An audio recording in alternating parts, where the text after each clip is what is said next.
մի զգալի հատվածի մեղադրում են լրտեսության եւ դավաճանության մեջ։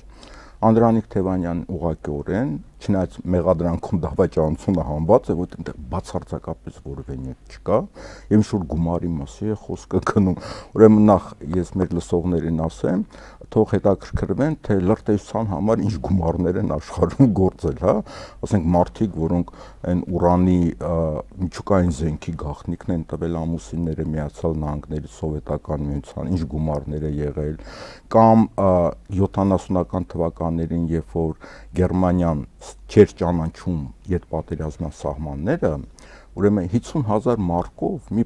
երկու պատգամավոր են գնել, որ սխմեն եւ Գերմանիան ճանաչի Կալինինգրադը, Արևելյան Գերմանիան, Սուդետներ եւ այլն, որ դրանից հետո սկսվի Հելսինկյան գործընթացը։ Այսինքն աշխարհը փոխող գործողության 50,000 մարկ։ Հիմա ռուսները երևի վերջացած հարիվներ են, որ Հայաստան չեղած գաղտնիք են, էլ պարլամենտում փակ քննարկման 600 քանի հազար $,